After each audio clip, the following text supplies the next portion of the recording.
Welcome back, everyone. Now we'll talk about pneumonias. Pneumonias obviously is a chest infection. Whenever there is a chest infection, there will be fever, there will be cough with sputum, and on examination, there will be crepitations that are heard over the infected area. These infected crepitations are usually These basal crepitations are usually at a lower part of the lobe or in the right middle zone. I also want you to understand that pneumonia can be aspiration pneumonia, commonly seen in elderly because of the impaired gag reflex, is what I will have to think of. All right. Whenever there is impaired gag reflex, I will have to tell you that there can be posterior upper part of the zone, upper part of the lobe, that is usually involved in supine position. And how do you remember this? It is PUS. All right.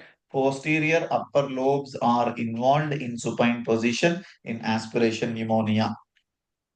All right. Next we talk about Next, we talk about some of the important chest X-ray findings. Usually, there is lobar consolidation in chest X-ray in case of pneumonia. And how do you identify that the examiner is asking about pneumonia for PLAB1? The examiner will straight away tell you that the patient has got raised WBC, raised CRP as well. If if there is pleuritic chest pain, you will have to think of two most important things. One is pulmonary embolism, and another one is pulmonary embolism, and another one is infection. All right. The next thing we talk about is classification by the setting. I'll tell you, or I'll talk to you about different pneumonias later, but I'll talk about some of the most important concepts in pneumonia. Say, for example, if the patient has been treated for chest infection with antibiotics, but still the patient has got signs of fever or signs of night sweats or weight loss or something like that, what do you think of? You will have to think that there might be an empyema that is usually formed. And empyema, whenever it is formed, you might have to make sure that you take the fluid, aspirate it, send it for culture, and then you diagnose it. All right. That's one thing. And if the patient has got recurrent pneumonias, what do you think of? It is bronchiectasis. Most importantly, whenever there is bronchiectasis, there will be repeated infections and multiple amounts of cough and sputum production that is usually seen. But if the patient has got pneumonia happening repeatedly, affecting different parts of the lobe, that is usually malignancy until otherwise proven. Very important, please. The examiners can ask you down on this. All right. If the patient is presenting with empyema, you will have to treat the patient with chest drain. And how do you identify this chest drain? Or how do you identify the patients who might be going on chest drain? You'll have to do pleural aspiration for culture and microscopy, please. All right. Next, we talk about the clinical features and investigation we have already done. How about the management of pneumonia, please? Whenever we are doing the management of pneumonia, it is usually the curve score that we usually calculate. It is curve 65, that is confusion, urea of more than 7, respiratory rate of more than 30, and blood pressure of systolic blood pressure less than 90 and diastolic blood pressure of less than 60 and age is more than 65. Why is curve score important? Because it determines the prognosis and also determines the treatment of what or how the treatment needs to be done. All right. If it is a score of 0 to 1, you'll have to make sure that the outpatient antibiotics can be prescribed and this patient can be treated at home. But if the patient has got a score of 2, sometimes, given that the different comorbidities, the patient can be hospital admitted, but it carries intermediate risk. Given the score of 3, it is usually an ITU treatment that needs to be done, please. And sometimes the examiner can also tell you that the patient might be having a severe pneumonia. And how do you diagnose that this patient can be having severe pneumonia? It is usually by the curb score of more than 3 and needs an ITU admission, please. All right. Next most important thing, antibiotic, but you will have to make sure that the antibiotics for curb score of 0 to 1 is amoxicillin and clarithromycin. Curb score of 2 is amoxicillin and clarithromycin. Again, it can be oral or IV. If it is severe, more than 3, it is co-amoxiclav or ceftriaxone with clarithromycin IV.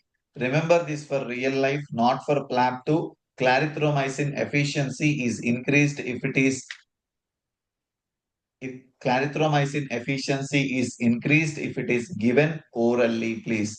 If the patient has got hospital-acquired pneumonia or aspiration, please do make sure that a broad spectrum antibiotics needs to be given and give comoxiclab or anti-pseudomonal penicillin and add vancomycin if there is MRSA that is suspected, please. What is the future of a pneumonia? What happens or what is the disease progression or course of a pneumonia? Usually they can develop pleural effusion or empyema. We already discussed if the patient is developing pleural effusion or empyema, please do understand that if the infection is not resolving to antibiotics, then you will have to think of empyema. In those cases, you will have to pleural drain and also send for culture and microscopy. There can be lung abscess, respiratory failure, septicemia, and metastatic infection. Lung abscess, the characteristic and the gold term used in PLAB1 exam is foul smelling breath. Patient is malnourished with increasing amounts of sputum that is usually seen. Respiratory failure can also be a complication. Septicemia, if there is septicemia, please do think that the patient's blood pressure is less than 90 by 60 or systolic blood pressure is less than 90. That is what you'll have to think of. Examiner would love to test you of the follow-up, test you on follow-up chest x-rays. When to do that? You'll have to do a chest x-ray at or after 6 weeks just to make sure that complete resolution is achieved. Why is this important? Because patients with bronchiectasis and malignancy will have recurrent episodes of pneumonia. This is one thing you will have to understand, please. All right. Next, we talk about some of the specific pneumonias. I'll not go in detail. I will just stick to PLAB1. All right. If the patient has got pneumonia, most common pneumonia is streptococcal pneumonia. It is usually seen in elderly, alcohols, and patient who has got asplenia, and ceftriaxone is the first line dose.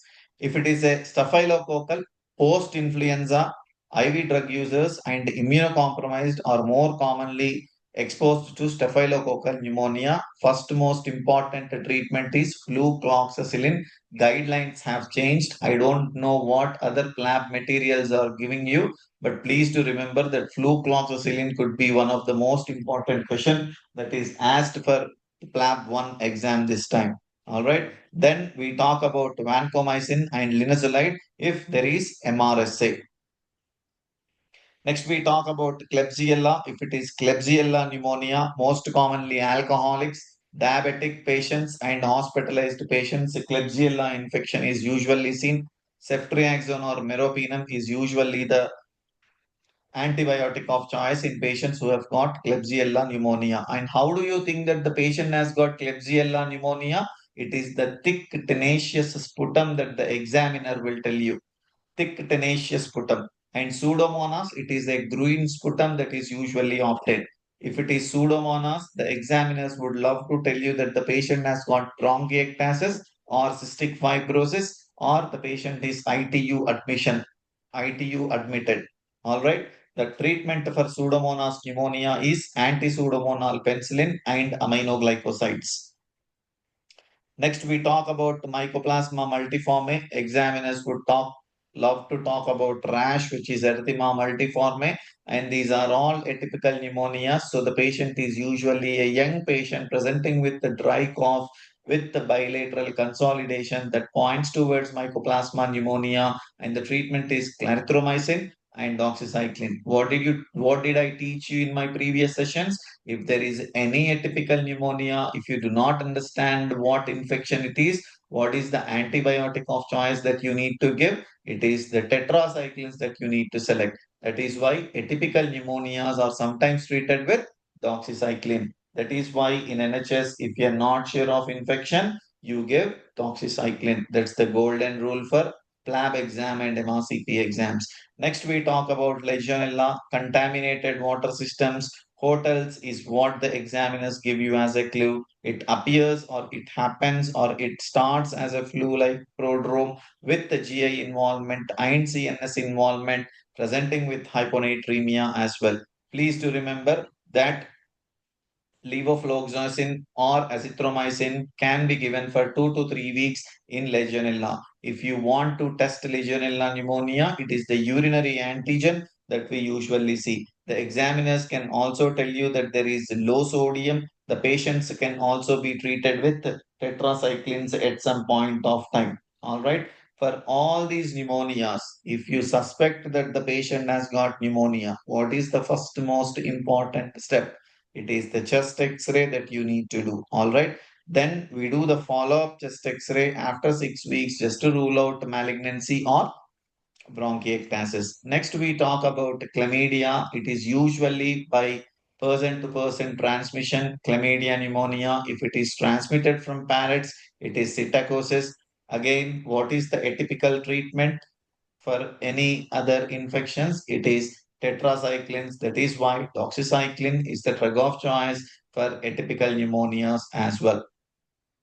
All right. Next, we talk about viral pneumonias. Whenever there is viral pneumonia, it is usually influenza that is most common. The examiners now can test that the patient has also got COVID. What is the treatment of COVID? It is the remdesivir and steroids that needs to be given, please. Sometimes patients with the HIV can also have pneumonia. Patients with the HIV are most important category of patients that can be asked for PLAB1. HIV patients needs prophylactic antibiotics, please. Remember, if the patient has got a CD4 count of less than 200, it is cotrimoxazole against the pneumocystis jirovecii that needs the treatment. And if the CD4 is less than 50, it is azithromycin against the Mycobacterium avium complex that we will need to treat, please. All right. The examiners can also ask about the questions around Legionella, where the patient has been going to hotel with the development of fatigue, hyponatremia, dry cough. What do you do? It is doxycycline, it is Legionella, it is clarithromycin that we can use. If the patient mentions that the patient is allergic to penicillin or patient has got some pneumonia, what do you do? If you do not understand, just go for doxycycline if there is a treatment option, please. Again, pneumonia and immunocompromised, not only the HIV, it is the high dose steroids, it is immunosuppression, pneumocystis jirovecii causes pneumonia, dry cough, exertional dyspnea, hypoxia are all the factors that play an important role in pneumocystis jirovecii. For you to understand the diagnosis, it is the sputum or BAL for organism visualization, please. All right. Prophylaxis is needed if CD4 is less than 200. This is what we have discussed, please. Next, we talk about influenza. If we talk about influenza, it is usually seen in patients who have got direct contact or close contact. Sometimes it can range from severe respiratory failure to multi-organ failure. I would say the viral culture as the diagnostic thing, but sometimes oseltamivir can also be used. How do you use oseltamivir? If the patient, or it is for 5 days, and if the patient is exposed to infection within 48 hours of exposure, it is the antivirals and it is the oseltamivir that we usually use. All right. What is the side effect of oseltamivir? It is the nausea that is usually the side effect of oseltamivir. All right. Next, COVID-19, very important. I would not discuss this patient. We all know what happened during COVID. Not easy to forget. So dexamethasone and tocilizumab or sometimes remdesivir can also be asked for the questions. All right. We'll take a 2 minutes break and then I'll come back.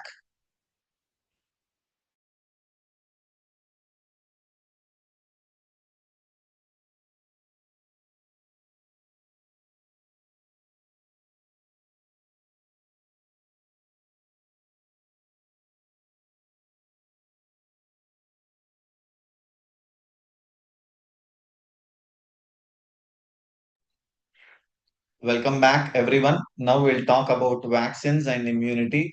I would like to tell you some of the respiratory vaccines which we use is basically cause side effects that can be important for PLAB1. All right.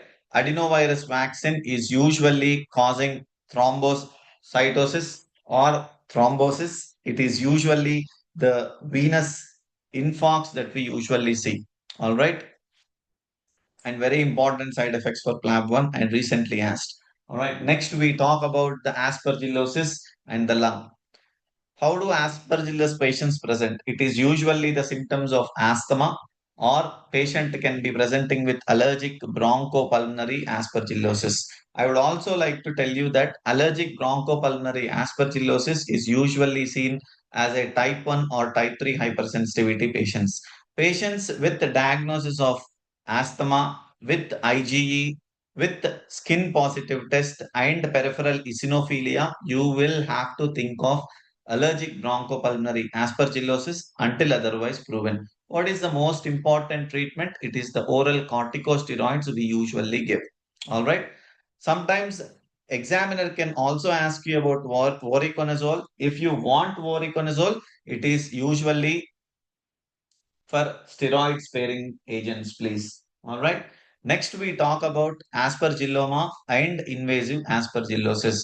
Obviously, OMA is a benign tumor. It sounds like a benign tumor. Aspergilloma, there will be a fungal mass in an already existing cavity. So, there can be tuberculosis, there can be silicosis as well, please. Very important. And aspergilloma, it is a fungal ball. So, you will have to remove that ball, so you'll have to do a surgical resection.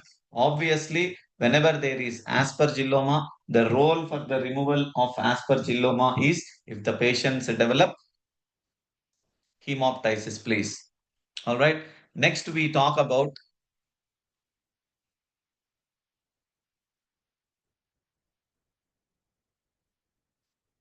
Next, we talk about invasive aspergillosis. Whenever there is invasive aspergillosis, it is usually seen in severe immunocompromised patients, please. In severe immunocompromised patients, patient usually has got infections with aspergillosis, such as in patients who are immunocompromised, such as leukemia, transplant patients, organ transplant patients, and HIV patients, there will be aspergillosis that can cause multi-system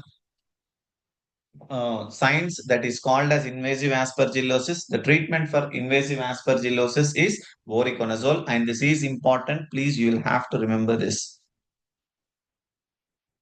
All right. Next, we talk about hypersensitivity and other fungi. It is usually the extrinsic allergic alveolitis that is important. This is a hypersensitivity pneumonitis that is caused by some of the organic particles, please. All right. Usually, if you are thinking of extrinsic allergic alveolitis, it is usually given in the question that the patient is a farmer and is having dyspnea, cough, and sometimes the patient has got diffuse micronodular shadowing as well. There can be two types of extrinsic allergic alveolitis. One is an acute, presenting with shortness of breath, cough, fever, and second is a chronic one, which is usually present with the continuous symptoms after the presentation as well. All right. Next, we talk about the treatment for extrinsic allergic alveolitis or management for allergic alveolitis. First, you'll have to do a chest X-ray to confirm if there is any lung shadowing. Normally, in chest X-ray, you will find diffuse micronodular shadowing, and on bronchoalveolar lavage, it is the lymphocytosis that is usually seen. On the blood, there will not be any eosinophilia. This is the most important thing, please. bronchoalveolar lavage showing lymphocytosis in a farmer who has got a chest X-ray with the diffuse micronodular shadowing. It is extrinsic allergic alveolitis until otherwise proved. Whereas in the blood, there is no eosinophilia that is seen. Next, we talk about the avian proteins in bird fanciers. The spores of the Saccharopolyspora recti vulgare in farmers usually causes the extrinsic allergic alveolitis. Sometimes aspergillus can also cause extrinsic allergic alveolitis, that is thermophilic actinomyces in patients who has got mushroom in mushroom workers, please. Very important. All right. Next, we talk about some of the things. Pleural effusion. We'll talk about pleural effusion. Very easy. It is a fluid accumulation in the pleural space characterized by transudate and exudate. Transudate is protein less than 30, exudate is protein more than 30. The transudate causes are heart failure, and remember, whenever there is loss of protein in the body, it causes transudate pleural effusion because there is no much protein. The conditions where you lose protein is cirrhosis, nephrosis, hypothyroidism as well. Exudate is lot of protein, lot of inflammatory substance. Lot of inflammatory substance is usually present in malignancy, pneumonia, TB. Sometimes there is bilateral sudden onset pleural effusion usually seen in heart failures, please. All right. When you use the fluid analysis, you will sometimes there can be clinical presentation which the examiner can give you. There is reduced chest expansion. There is stony, dull percussion that is usually seen. Initially, you will have to do a chest X-ray, and next you will have to confirm with an ultrasound to find if there is any other pleural fluid, please. All right. Next, we talk about the management. First, most important thing, if you are aiming for symptomatic achievement, it is usually the drainage that is present. If you want to certainly drain, you will have to make sure that patient who is got pH of 7.2 or less than 7.2 must be given drainage. Because the mandatory for empyema is drainage. All right. Next, we talk about ARDS. Whenever there is a white lung after a patient who is critically ill, it is called ARDS. Most of the times, the cause could be sepsis, trauma, burns, pancreatitis, or drug overdose can cause ARDS, please. Very important. How do you diagnose ARDS? It is by the Berlin diagnostic criteria. How do you know that these criteria have been asked? The examiner will tell you that the patient has got a white-out lung. Within 1 week, there are bilateral opacities on the chest X-ray, and the respiratory failure has not been explained by cardiac cause. That is, the cardiac function is normal in patient who has got ARDS. That's the most important thing, please. If it is mild ARDS, it is the PaO2 or FiO2 ratio is less than 300, and moderate ARDS, it is less than 200, and severe ARDS, it is less than 100. All right.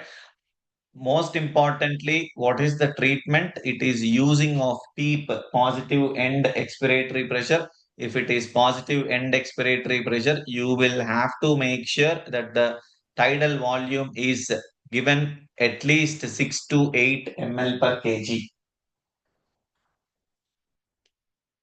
All right.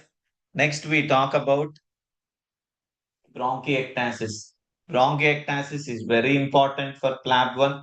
Bronchiectasis is basically an irreversible dilation, and this bronchiectasis presents with cough with copious amount of sputum. Whenever there is bronchiectasis, multiple infections do happen because of an impaired mucus drainage and an airway obstruction.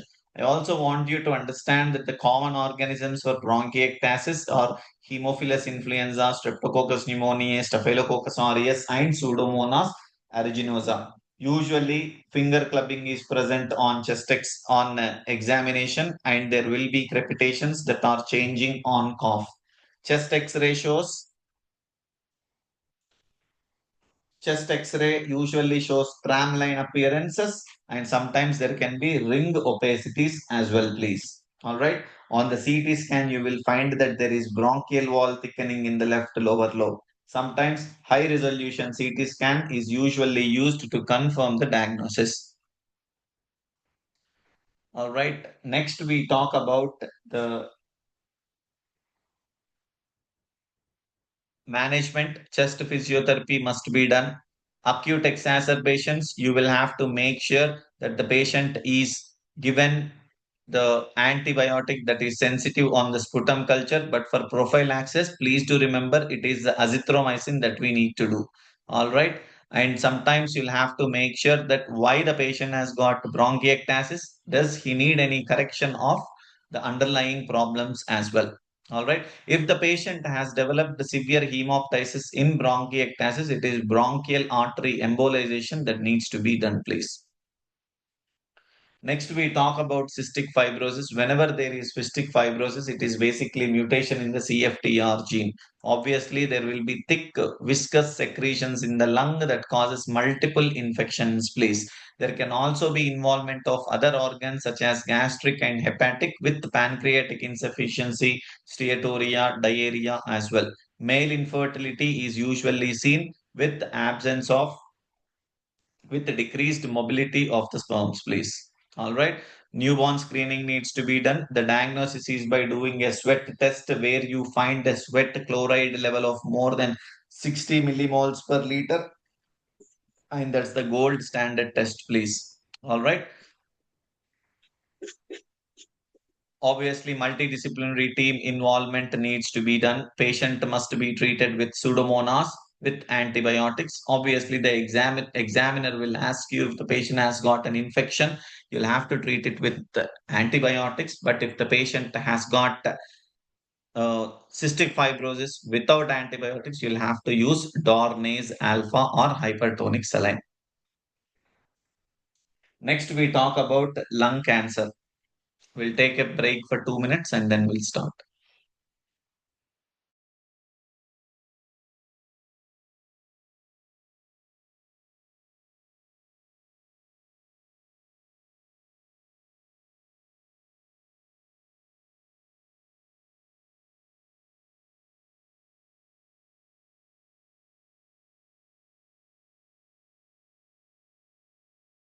About lung cancer. When to suspect lung cancer? First, most important thing, if the patient has got weight loss, suspect malignancy in PLAB1. That's the golden rule, please. If the patient has got weight loss, please suspect lung cancer or any other malignancy. To suspect lung cancer, the patient must be having cough, weight loss, history of smoking, must be presenting with hemoptysis, or the patient might be a middle-aged to elderly man as well. What is the first most important investigation you see or you do in a lung cancer patient? It is a chest X-ray. To confirm the diagnosis, you do bronchoscopy to obtain the histological and cytological specimens for biopsy. Very important, please. And for lung cancer, it is the smoking that is the most important risk factor. And the lung cancer can be asked as the paraneoplastic syndromes for other manifestation as well.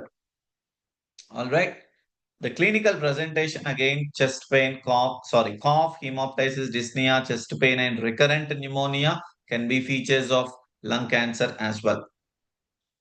Paraneoplastic patient can present with the SIADH because small cell cancers can present as SIADH, and whenever there is SIADH, there will be low serum sodium that is usually seen, low serum osmolality that is usually seen, and high urine osmolality that is usually seen. And sometimes the examiners can also ask you about the SIADH presentation in small cell cancer, mentioning that this patient has been ongoing cough with dehydration or cough with low serum sodium. You will have to think of SIADH, please. Next, we talk about the paraneoplastic complication of squamous cell carcinoma. Squamous cell carcinoma is usually seen in smokers. There is parathyroid hormone related peptide that is usually seen in squamous cell carcinoma, which causes hyperkalemia. Very important, please. Next, we talk about some of the neurological causes or neurological manifestations such as cerebellar degeneration, that is a paraneoplastic syndrome. Very important. Overall, the small cell lung cancer can present as SIADH and Lambert-Eaton syndrome, please. Squamous cell carcinoma can present as hypercalcemia because of the parathyroid hormone related protein secretion that is increased. There can be clubbing. There can be hypertrophic pulmonary osteoarthropathy that is classically graded as grade 4 and hypothyroidism due to ectopic TSH production as well, please. All right. Next, we talk about the diagnosis and staging. For you to diagnose and stage, you'll have to make sure that a CT guided FNA or bronchoscopy with EBUS needs to be done, please. Next, we talk about malignant mesothelioma. Malignant mesothelioma is usually associated with asbestos exposure. Very important.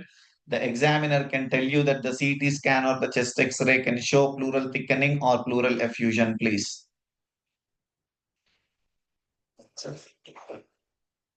The examiner can also ask you about some of the tumors called carcinoid tumors.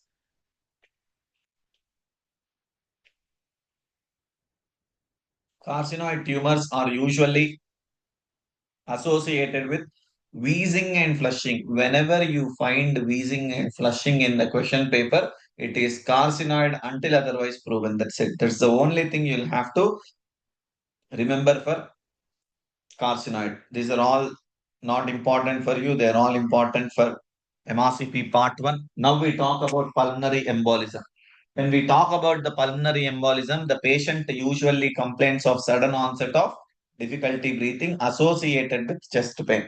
The patient is not able to take deep breaths in, and if the patient is able to take deep breaths in, it usually causes what? It usually causes pleuritic chest pain. That is when you'll have to understand that this is a case of pulmonary embolism. Examiners can also tell you about the risk factors, mentioning that the patient has been having recent surgery or prolonged bedridden. Patient has got malignancy, immobility, patient has got thrombophilia, pregnancy, postpartum, combined oral contraceptive pills, and previous venous thromboembolism as well. These are all the risk factors that are used for pulmonary embolism to frame a question. I'll also tell you that the triad of symptoms is usually breathlessness, pleuritic chest pain, and hemoptysis, please. All right. If the patient has got low blood pressure, the patient has got unstable blood pressure or hemodynamic instability is present, it indicates that there can be massive pulmonary embolism. And whenever there is massive pulmonary embolism, you will have to thrombolize this patient. All right. Next, we talk about patient, how to manage a pulmonary embolism patient. Obviously, if it is stable, please do make sure that you give low molecular weight heparin or direct oral anticoagulants. I'd also like to tell you that the recent guidelines has been changed, saying that the pulmonary embolism can also be treated with apixaban. But my take here is, if the patient has got atrial fibrillation along with pulmonary embolism, please go ahead with direct oral anticoagulants. And if you want to treat this patient who is hemodynamically stable, please give low molecular weight heparin. Very important, please. And how do you confirm that this patient has got pulmonary embolism? It is usually the CT venogram that is usually, sorry, CT pulmonary angiography that is usually done for the diagnosis of pulmonary embolism. All right. Next, we talk about unprovoked PE and prevention. Whenever there is unprovoked PE, you understand that there is no cause that has been identified for pulmonary embolism. You will just have to continue low molecular weight heparin for the 6 months. All right. Next, we talk about pneumothorax. Whenever there is a diagnosis of pneumothorax, the examiners would love to ask you or mention that there is a tall, thin, young male smoker. You'll have to chant this. Tall, thin, young male smoker has got pneumothorax. Whenever there is pneumothorax, It can be spontaneously resolved if the air pockets are less than 2 centimeters. But if it is associated with the underlying lung problems, you will have to make sure that the patient is requiring immediate attention. All right.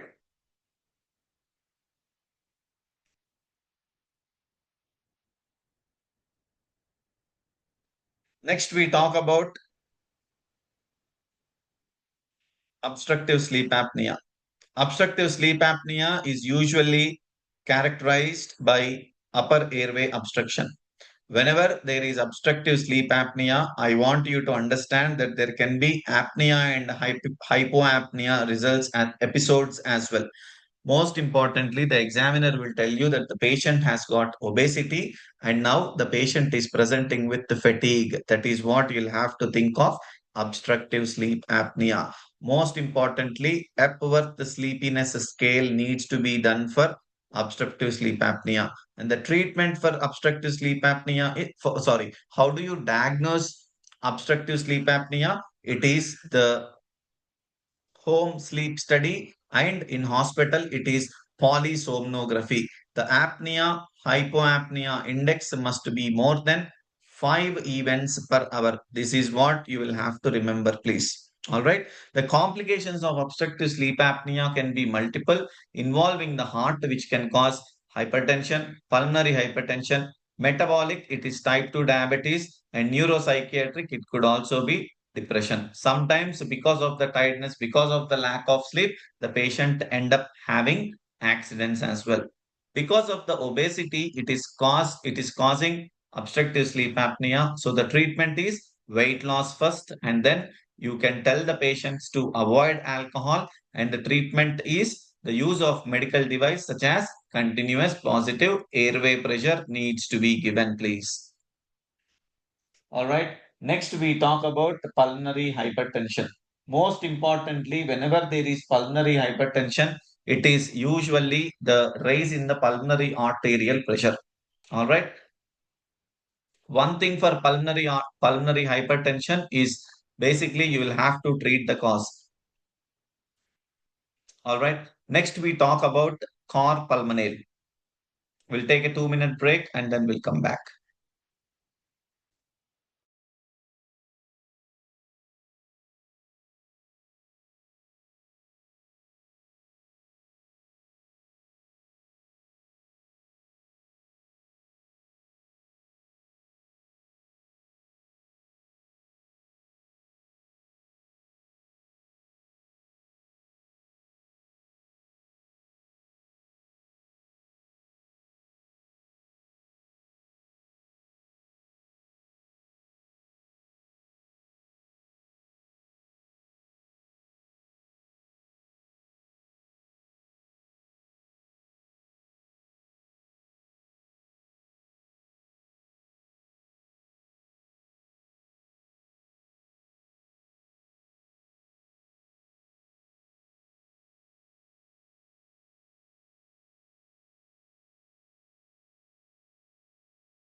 Welcome back. Now we'll talk about pulmonary hypertension.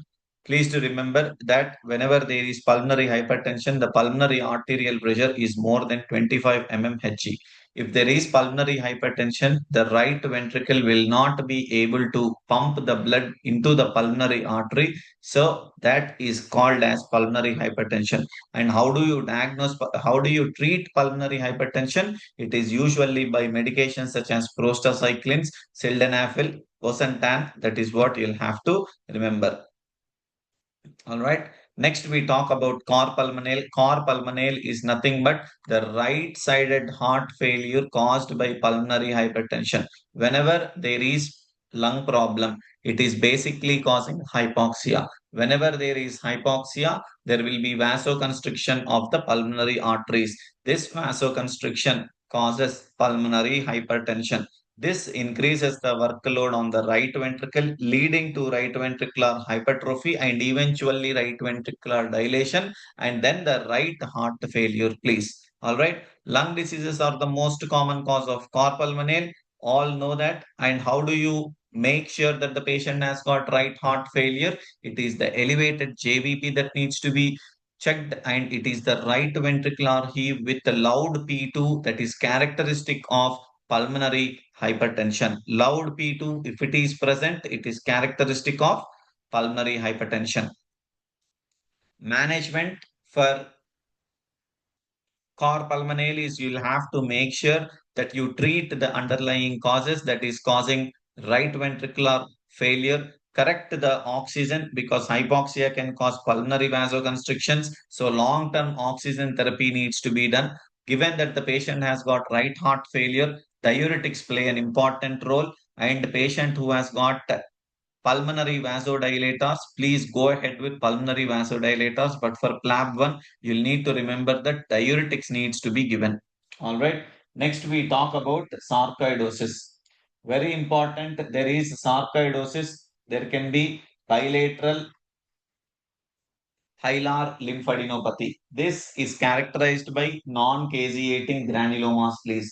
Usually, young people and Africans are affected. There can be skin rashes such as erythema nodosum as well. There can be tender and they can be present over the shins. Bilateral hilar lymphadenopathy, hypercalcemia is usually seen. Polyarthralgia can also be present.